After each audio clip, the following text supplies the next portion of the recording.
When you think about the Uber tier, most people would think that the top Pokemon dominate with their high BST.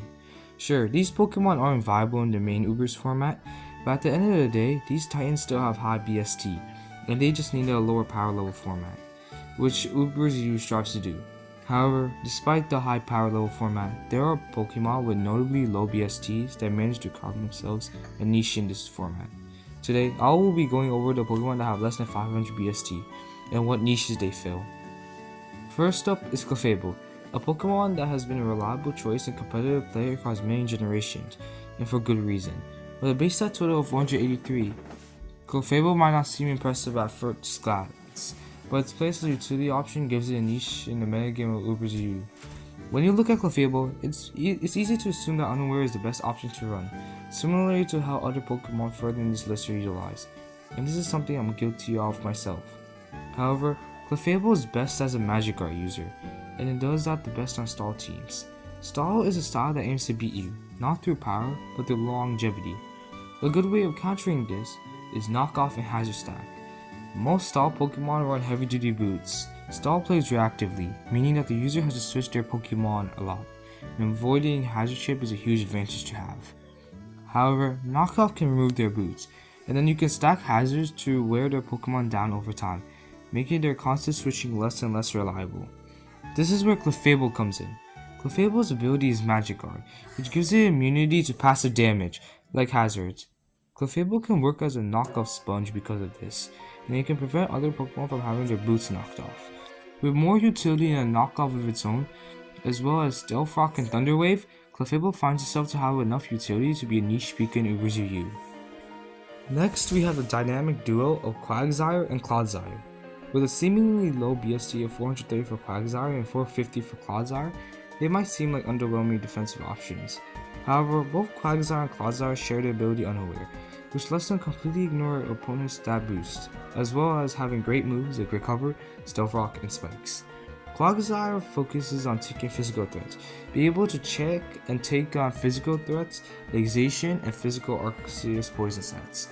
Quagsire's amazing water ground typing gives it weakness to only grass, which isn't a common coverage move in this meta.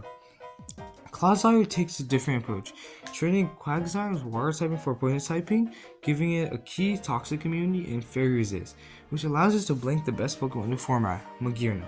With the high special defense stat, Clodsire can take on physical attackers that would otherwise scare Quagsire away, take on Pokemon like Spectre. Usually though, Clodsire would run Water Absorb, which allows it to check Palkia Origin and Banded Palafin, as well as ruining Alamola's schemes. The 475 BST Gastrodon shares a similarity with the previous mentioned Quagsire. Same defensive taping and water ground, same amazing move pool options in Recover, Stealth Rock, and Spikes. However, Gastrodon plays a different role from Quagsire. The first notable difference is the bulk. Quagsire has 95, 85, 65 bulk, while Gastrodon has 111, 68, 82 bulk. Quagsire is intended to be a physical wall, while Gastrodon is meant to be a special wall, which means it can soft check Landale Eye. However, the arguably bigger difference is its ability. Quagsire will run Unaware, making it a trick to set up threats. Gastrodon, however, will run Storm Drain. This makes it into a Pokemon that can switch into Alomola and abuse Alo's inability to hurt Gastrodon to set up hazards or just do decent damage thanks to the boost Storm Drain also gives. Gastrodon also has the option to run Clear Smog, which makes it remarkably hard to abuse Gastrodon's otherwise passive nature. Gastrodon can also be a great Palkia Origins check, as well as be a soft check to Palafin or Urshifu Rapid Strike. Next up, we have the twin Metal Birds Corviknight and Skarmory, with their respective BSTs at 495 and 465. They both share the extremely amazing defensive typing and Steel Flying, which notably walls most physical Arceus sets, including Dragon Dance Poison, Dragon Dance Rock, and E-Killer, as well as being a decent switch-in to Terra Ground Zacian. However, their roles are notably different. Corviknight is used as a reliable defogger thanks to its great defensive traits. It can stay healthy throughout a long battle and provide momentum thanks to its access of Roost and U-Turn. Corviknight can also run the combination of Iron Defense and Body Press, which allows it to counter setup physical threats, but it has to be careful with Pokemon setting up while it is trying to switch in. Especially defensive Corviknight is also a great as a Landorus Incarnate answer with U-turn, as it takes a hit, pivots to a faster Pokemon. Skarmory fills a completely different role. It is used as a bulky spike setter. While Magearna usually does its job better, Skarmory has the advantage of being a ground immunity with access to reliable recovery and roost, as well as tools such as Body Press or Whirlwind, which is sometimes enough to justify it over using Magearna. Both the 425 BST Dugtrio and the 490 BST Gothita look unremarkable at the first glance. Dugtrio has a decent speed stat, a middling attack stat, and everything else is bad. Gothita has decent bulk, a middling special attack, and is very slow. However, these Pokemon have been catapulted to success thanks to abilities, both of which are banned from standard play. Dugtrio has the ability Arena Trap, which prevents opposing Pokemon from switching out unless they are Ghost or Flying type. Gothita's ability Shadow Tag does the same thing, except Flying types can't escape. Dugtrio uses this ability to trap ground weak Pokemon, such as Magearna, Chiyu, or Toxapex, with the Focus Sash, which either removes it or forces a Terror out of it. This is great for a Pokemon that would be otherwise walled by Magearna, such as Kyurem White or Deoxys.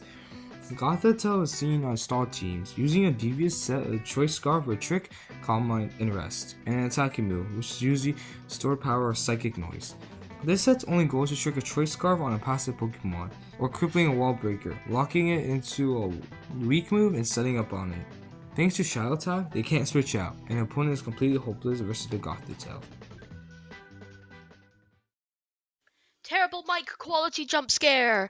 Anyways, I'm Cash. I'm Ocean's editor, and I'm here to tell you to subscribe.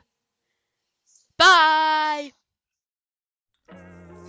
The roles of all of these Pokemon in this next section should be easy to figure out at first glance. They are all dedicated sticky web leads. However, they all have different use cases. Galvantula is by far the fastest of all these three. Thanks to his Compound Eyes ability, Galvantula has a Thunder Wave that cannot miss and can reliably thunder down their opponents, providing amazing speed control in the lead slot through Paralysis. Galvantula also has access to Volt Switch, making a good pivot Pokemon, and it hits somewhat hard thanks to this Thunder. Araquanid is a lot slower than Galvantula.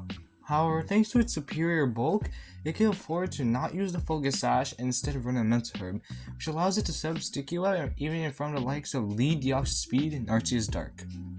Araquanid can also stop setup sweepers, whether that is Lunge or Pounce. Smeargle is of course the most versatile of these three, notably having access to other hazards and reliable sleep moves.